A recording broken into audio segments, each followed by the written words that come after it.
Throughout hockey history, few players have epitomized goon like Marty McSorley. Over his 17 seasons in the NHL, the menacing McSorley racked up nearly 3,400 penalty minutes, striking fear into the hearts of opponents with his violent streak and pugilistic prowess, and ultimately cementing himself as one of the most tenacious enforcers the game has ever seen. He's got no chest protection, no back protection, and he's still that big. As the sun was setting on his career, however, McSorley went overboard on a tense night in Vancouver. He wanted my respect. I couldn't show him any respect. Committing an act of on-ice violence so reckless that it not only earned him a dubious place in NHL history, but effectively ended his career. I don't know what Marty McSorley was thinking.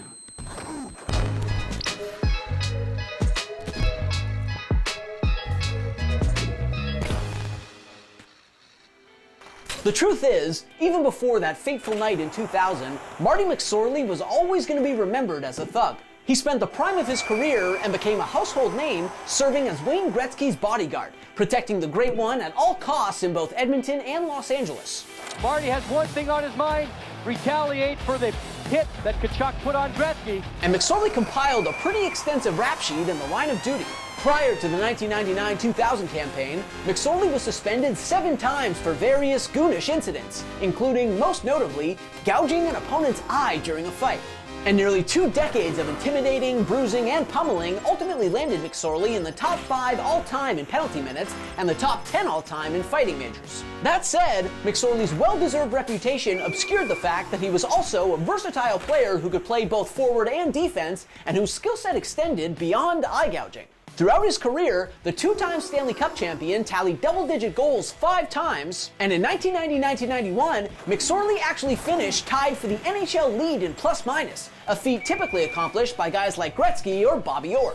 At his best, McSorley was a more complete player than people give him credit for, but certainly by the end of his career, McSorley's usefulness resided entirely in his ability to intimidate and his willingness to throw down. That's what landed a 36-year-old McSorley a 1-year deal with the Boston Bruins midway through the 1999-2000 campaign. The Bruins needed some toughness, and McSorley, whose career was seemingly over after he'd recorded just 5 points in 46 games the season prior in his second stint with Edmonton, was available. Little did everyone know, however, that McSorley's last-ditch effort to prolong his career in Boston would produce one of the most regrettable moments the NHL has ever seen. Heading into the home stretch of the 1999-2000 campaign, the Bruins were scuffling. The team that had gone to the conference finals the season prior was on the outside looking in at a playoff spot, and longtime captain Ray Bourque was weeks away from being traded. Things were bleak, and when the Bruins took the ice at Vancouver's General Motors Place on February 21st, they hadn't won a game in more than 2 weeks. The stage was set for things to pop off. And sure enough, barely 2 minutes into the game, with the Bruins somehow already trailing, McSorley got into a fight with Vancouver's foremost enforcer and another all-time goon, Donald Brashear. Let's see who makes the first move. Well, McSorley threw once, lost his balance. There's Brashear, a very tough guy, as is Marty McSorley. And Brashear has become an all-around player this season. By all accounts, Brashear won that fight, and as he settled into the penalty box, he even taunted McSorley. And this wasn't the first time that Brashear got the best of McSorley. Throughout their careers, the two heavyweights threw down at least a half dozen times. And if the scorecards on hockeyfights.com are to be trusted, Brashear emerged victorious more often than not. All of that is to say, McSorley wanted redemption. That much was clear. In fact, later on in the first period, McSorley cross-checked Brashear to try to provoke him into another scrap, but Brashear didn't take the bait.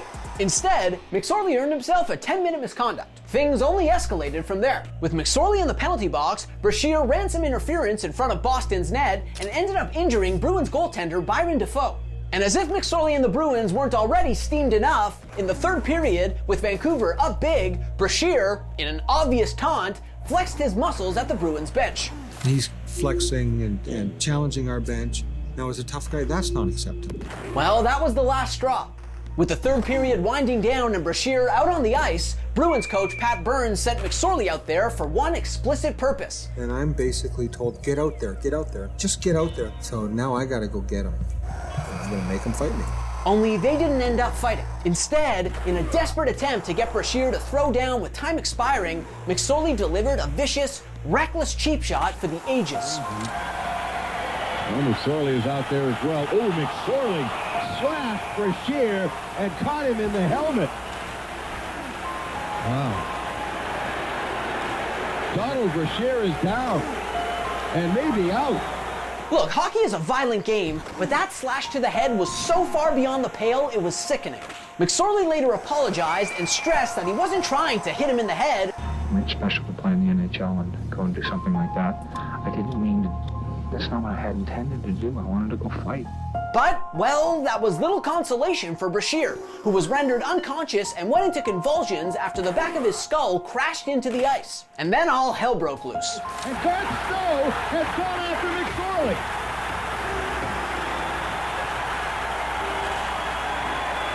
Boy, I tell you what the ugly part of this is what's being thrown on the ice. Oh, it appears that Donald Brashear is bleeding from the nose.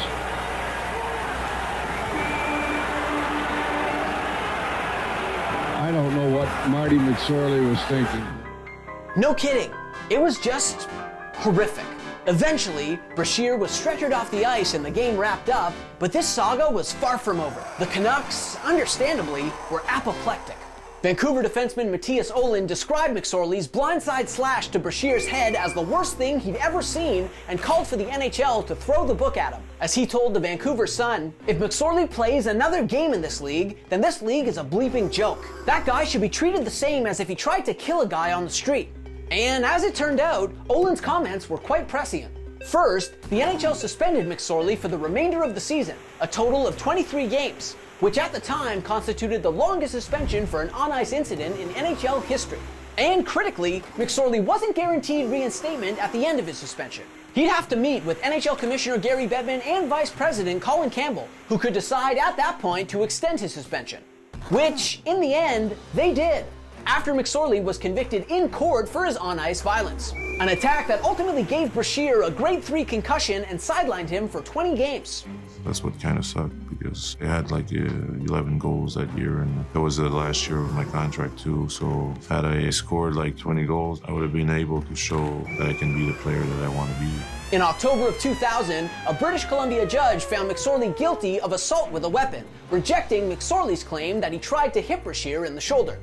It marked the first instance of an NHL player getting convicted for an on-ice incident since 1988, when Dino Ciccarelli was sentenced to 1 day in jail for attacking Luke Richardson with his stick.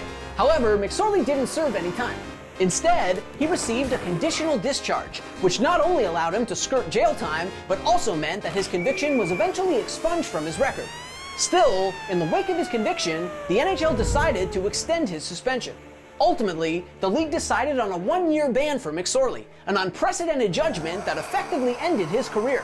See, McSorley's contract expired while he was serving his suspension, and by the time he was eligible to return to the ice, no NHL team was interested in the much demonized 37-year-old. So, in addition to being the defining moment of his career, McSorley's attack on Brashear was also the final act of his career, a reality that was both upsetting and fitting given his history. People want to view that or whatever, that ended your career, what have you. I'm comfortable with the fact that I went out the same way I came in. I challenged Donald Brashear to a fight. I wanted him to fight me. I felt that he should fight me. I was disappointed in him as a hockey person. On the other hand, though, Brashear ended up playing 9 more seasons in the NHL after the attack.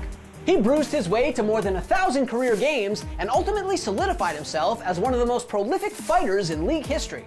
And get this, as of 2024, Brashear was still playing professional hockey, banging it out in a Quebec-based league despite being in his 50s.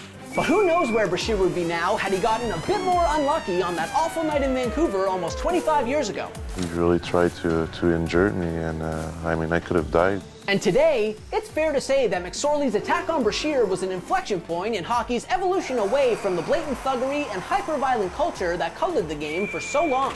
With the possible exception of Todd Bertuzzi's infamous attack on Steve Moore years later, no incident of on-ice violence more effectively laid bare the senselessness and destructiveness of hockey's code of violence. And as an institution, hockey has since moved farther away from those antiquated ideals in favor of a better, safer game. But that change came at a great cost.